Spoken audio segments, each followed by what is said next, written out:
in the courtyard of God's truth. Heaven Letter number 4553. May 13, 2013. It has been said, and you have heard, all that exists is this moment. This moment is infinity and eternity. Beautiful is your coming to the complete realization of this reality of infinity and eternity, two sides of the same coin. Infinity and eternity rule out time.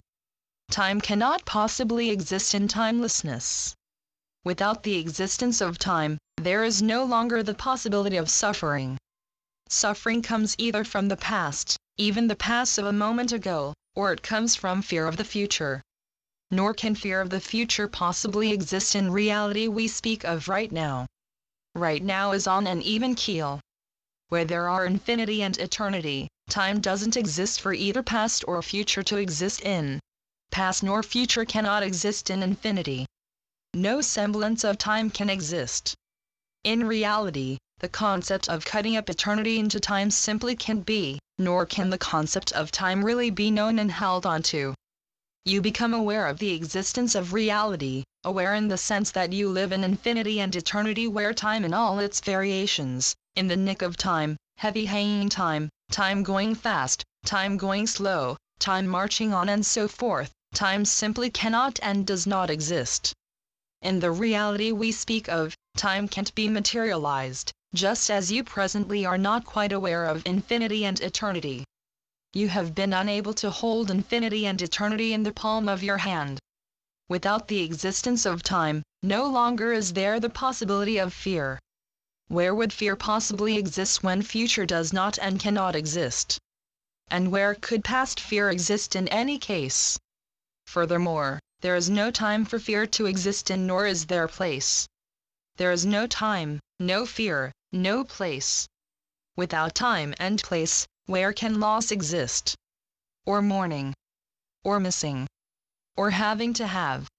Or property? Or floods or avalanches? Or death? The truth is that life is infinite and eternal. This is absolute.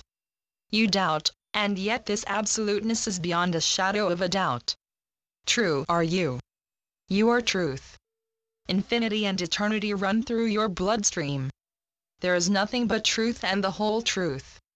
Time cannot be squeezed into truth. Time cannot be squeezed and nor can it fill a jot of truth. Infinity and eternity are so grand.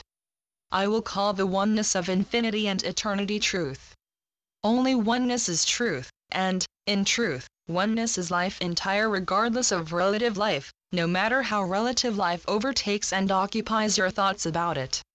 One truth exists, and the truth is oneness.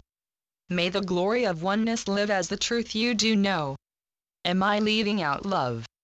Not possible, because love is another word for oneness, and, yet, no matter how many words for oneness, oneness alone is, and oneness alone fulfills itself. Oneness is self. Oneness is myself, in which you are and which you recognize somewhat and do love altogether, even when you are not always able to put your finger on truth and realize it. Therefore, right now, come closer to me. Come sit near me. Toss out all the clutter that you presently cling to in order to prevent yourself, my beloved, from coming closer to me. So close and yet so far. Of course, we are not speaking of your reaching outer limits, for, of course, there are no limits where even a vestige of outer limits can exist. There is no dislike, no separation in the courtyard of my heart. I speak to you, my one heart, who are called by a name that does not begin to name the truth of you. www.heavenletters.org